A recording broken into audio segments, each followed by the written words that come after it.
In speaking to Nathan Sachs and also some of the remarks that were made here, I got the impression that there is some question about the stability of Jordan and that might have implications for a potential, I don't want to use the word resolution, but events in the region. I'm just wondering if that could be amplified. Whoever of you want to? I'll be delighted. Yes, Dr. Schueftan worked a lot on Jordan. So. Jordan's stability is enormously important, and if God forbid the Arab Spring comes to Jordan, I think we will have a major change in the Middle East. Jordan is important because it's a buffer state and because of its location. And if I were to advise the administration in Washington, because usually people here need to do something. They have this attitude of, we need to do something, this is something, so let's do it. But when it comes, I would approach and say the following. When it comes to cost benefit, helping Jordan is the lowest cost and the highest benefit.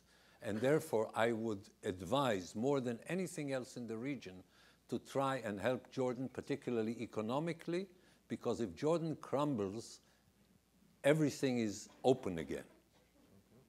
More questions? The lady right there in the middle, please. Thank you. Ambassador Ross had discussed the way the Egyptian Muslim Brotherhood is very clear in their ideology, but they also, have immediate political and economic needs, and they're able to work tactically and practically on them. That provides an opening for the United States and Israel to work with them. Hamas is, in some ways a similar movement historically and ideologically. Is there a possibility for a parallel there if, as Mr. Omari suggested might happen, Hamas does become politically ascendant, in the Palestinian regions? Is there a possibility that Hamas could eventually work with Israel or with the United States, or do you think it's inevitably a total spoiler in the peace process? At least from my perspective, who knows the future, and people change and organizations change, but except for that, of course. But I would say there are two issues that make Hamas different from the MB elsewhere. One is the simple issue of guns and terrorism and violence in politics. And this is an issue, both in terms of mainstreaming Hamas vis-à-vis the US or Israel. It's not simply an ideological issue. There is an issue of, as I said, violence and terrorism and the guns, but also it's a domestic political issue. As I look at unity, Palestinian unity, I believe if there are guns in politics, if there are, then, whenever the parties are not happy with the political process, they start shooting. We saw that in Lebanon with Hezbollah, when it marched on Beirut, etc. So unless you deal with the core issue of the militias and what have you, you won't have, I think, mainstreaming or unity, and I don't see Hamas willing to give that up. The second point, and that is really US and international community oriented. Now we can argue the wisdom or otherwise of the conditions, the quartet conditions that Hamas has to meet to mainstream. But this is right now US policy, and this is global policy. And if we start moving towards Hamas and give up our requirements without Hamas moving and doing what it has to do, the message that is being sent is a message of weakness. The message that's being sent is, it's okay. For any of the others, you can shoot, you can abduct people. At the end of the day, we will come to you. And I think if you look in the issues in terms of projection of power and in terms of if our possible effectiveness in the future, something like this would be a fatal blow. Thank you. In the back, the young gentleman. Okay, first, and we'll take both questions in the back, and we'll answer at the same time. Good afternoon. I am an Egyptian American, an old Egyptian American. I'd like to pretend for a minute that I am a young Palestinian living in the West Bank, looking at Hamas's approach and Abbas's approach. Hamas got international recognition, and they have no settlement, I think.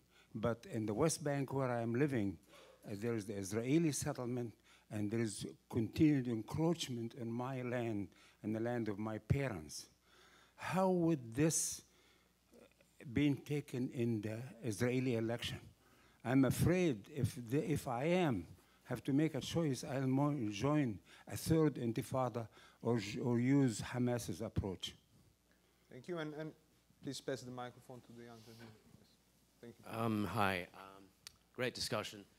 I wanted to ask, to what extent do you think Palestinian society has been radicalized since Hamas's victory in the elections? And what are some of the steps Palestinian officials can take to mitigate this?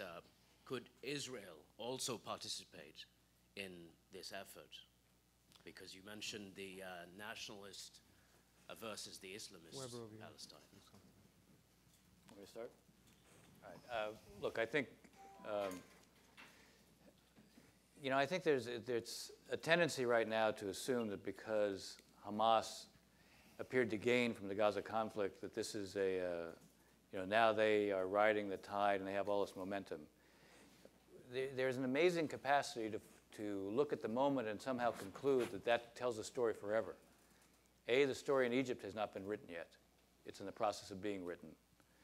B, with the Palestinians and with Hamas, Hamas is now trapped because they claimed a great achievement. And the minute they end the ceasefire, they're going to lose their great achievement. And by the way, their senior partner in Cairo can't afford them to be doing this because they need to keep the calm, because they need to keep the focus internally.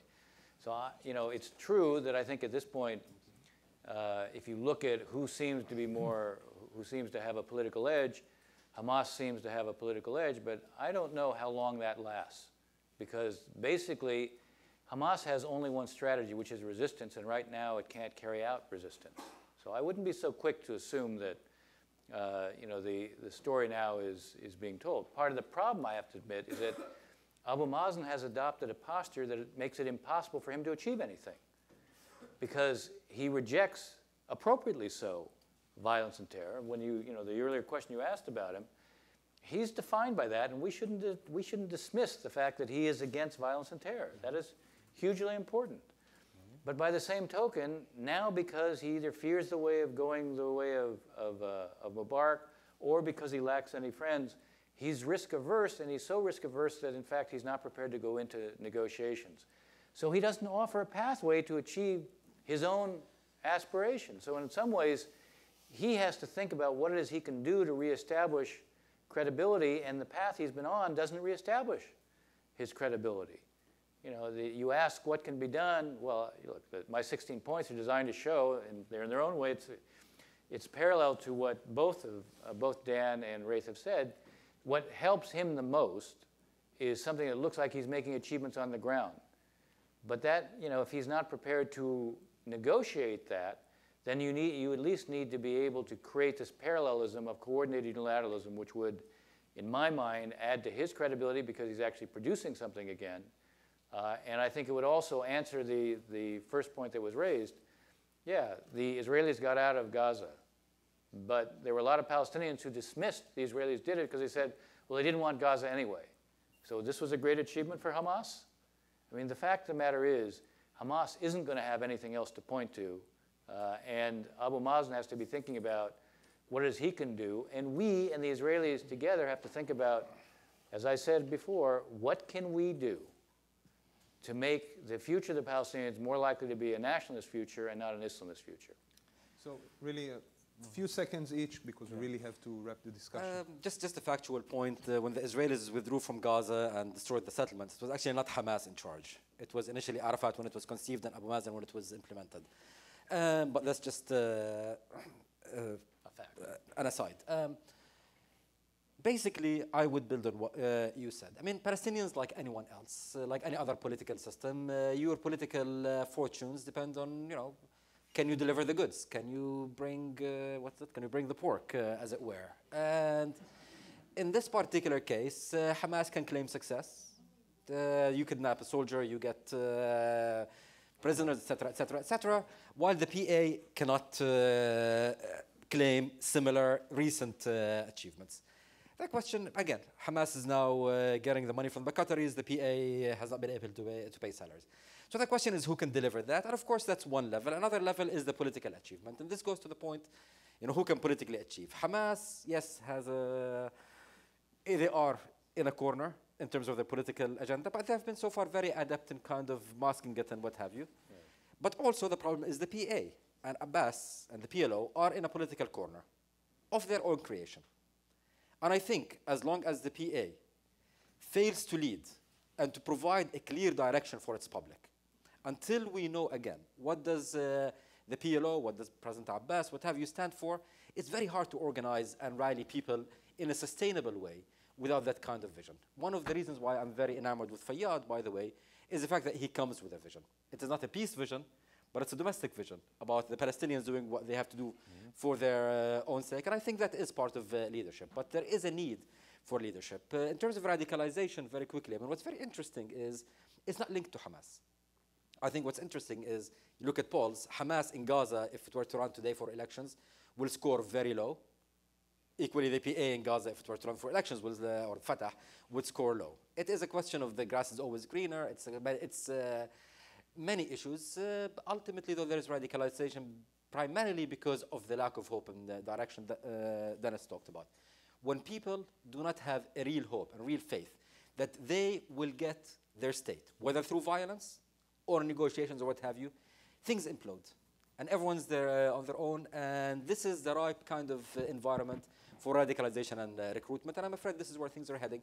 Unless we reassume leadership and direction with a good goal of delivering concrete goods, I think we'll see more space for radicalization. Okay. Thank you, Ghaith. Last comment, Dr. Schueftan, please. Very short. Yes, thank you. Let's face it, put it in a global context. Radicalism and violence work initially. And then the question is, what happens when you pay the price? You can, if I had more time, I would take more examples from around the world, but take just the Middle Eastern example. Nasser was extremely successful with violence and with radicalism. And where did Egypt end up? To the point where today nobody in Egypt even mentions Nasser as something that they want to come back to. So if in Gaza you can be initially very successful, but nevertheless life in Gaza is terrible and will continue to be terrible, then I don't think that we can forget about this perspective. When you look at a broader issue here, after the 2006 war in Lebanon, Hezbollah declared victory.